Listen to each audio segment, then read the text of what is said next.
strong, and my harness is made out of rope, like Home Depot rope. Home Depot rope. So I'm tied to this rope, between my legs, and a guy is holding the rope, and he's like, okay, go. And I'm like, okay, and I jump in the water, the current's like, and he's like, this is safe, right? I got 2 guys waiting for you in case the current takes you. So that was my safety backup plan. Like, in case the current took me, the current would take me, and 2 guys would swim after me. So that, and I'm like, oh my God, but don't worry. There's a double for you. And I'm like, okay, she was no double. What is it? They're like, we have a stunt girl. And so we go and we see the stunt girl, and she's sitting and she's on the edge of the boat. And I'm like, we get the wide shot. I'm like, roll camera, and she's on the edge of the boat. And I'm like, what's going on? And they're like, well, she's not really a stunt girl, because there's no stunt girls in Peru. She's an actress that really wanted to be in the movie. And I'm like, yeah, but she said it. And like the stunt guy's like, don't worry. And Pablo, our AD, we're like, what do we do? And I just see a silhouette of Pablo and Sarah go, She did have a life vest. She had a life vest, and the guy swam after her. She fucking freaked out. It was great. And I was like, great. We got like, and I was like, hide your face. I was like trying to direct her. It was bad. So she got, and then thank God the 2 guys got her, and she was like traumatized and shaking. I was truly I think we gave her an extra $10. And then we had Lorenzo. We're like, we came with Lorenzo in the riverbank, and we put you by that rock. And there are takes where you're like, basically we had like a safety word and a thing where you'd pull the cord, and I think they almost broke your ribs. That was not called a safety cord. That was a Home Depot rope attached to my leg, and he was pulling it, and it hurt more the pulling than the current. It was the worst. The shots are great. You got it. Do we have any questions from the audience?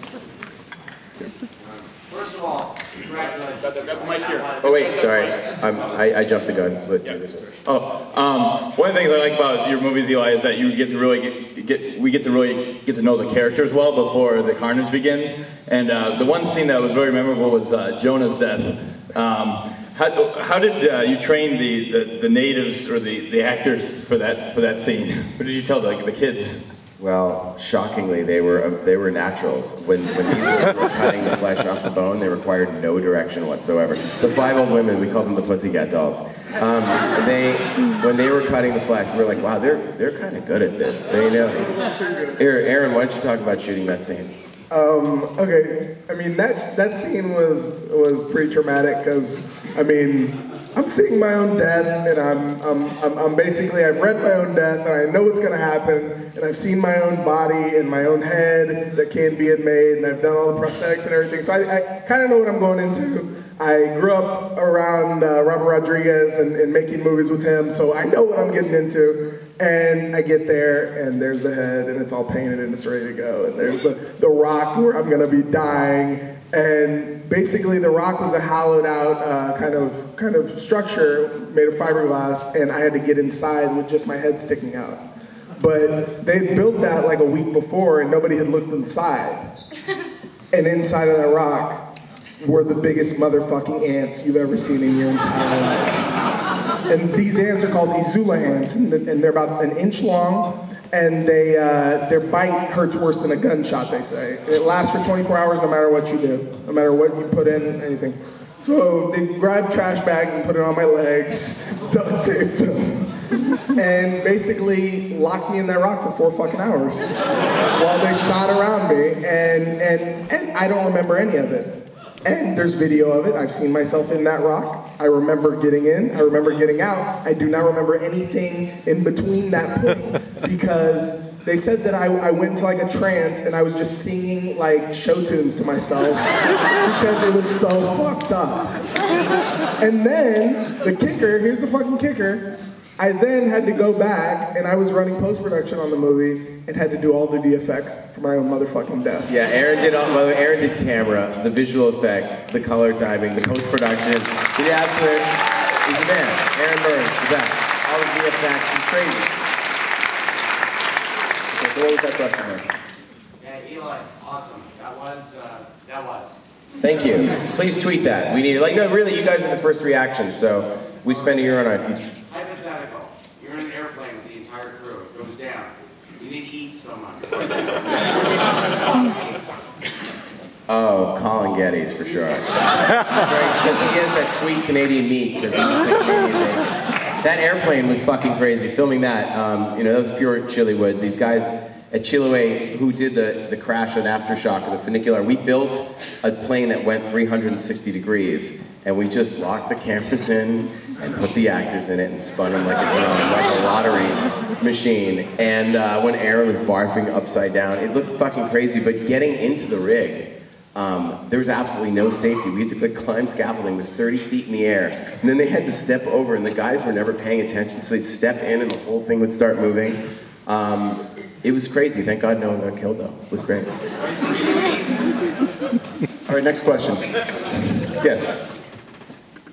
Okay, first of all, this film was 1,000 times better than Aftershock, so thank you for that. Well, thank you. The director's right there. You just made him feel horrible. You can actually compliment a movie without insulting the movie I wrote and starred in, so thank you for that. Next question. Okay, what's the question? The lines for that version of people in the film, were they just like completely ad-libbed, or did you have like an interpreter? Well, the language. We talked about a language, and we found out that there are a lot of different variations of Quechua. And Coco, who's a Peruvian assistant director, we talked to the different people in the village. It was also a question of what they could speak. It's interesting how the older people in the village speak Quechua and the younger kids speak Spanish, and they refuse to learn Quechua. But every village has a different version of Quechua. The slang varies so much from village to village that it's almost like being in the north or being in the deep south or being in an urban city. But the words change, the dialects change. So we picked a dialect that was Quechua, but that would be one that was comfortable to them. But that we also kind of got combinations like Micuipa means my food, and Yawa is virgin. Like we use certain words, but we based it all on that because sort of going back, that's actually what a lot of the tribes speak. And yes. I have a question for Eli. First, I wanted to say I saw Cabin Fever when I was 9 years old, and it's one of the movies that made me love horror movies. 9 years old, Cabin Fever. It's the perfect age. Maybe 11-year-olds will see this. But my question is, how do you think your style of filmmaking has changed since Cabin Fever? Well, Cabin Fever was obviously, I don't know how it's changed. I mean, I think that my style after working with Quentin was that I was much more character and performance driven.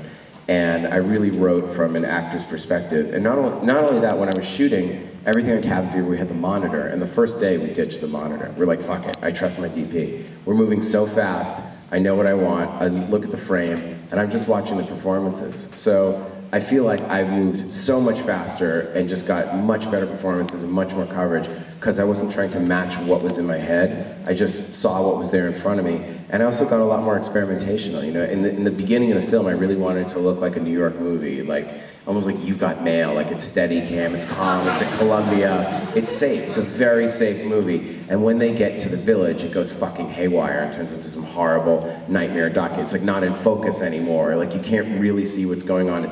I wanted people to feel that, hopefully that worked. I wanted to, do you guys have that idea?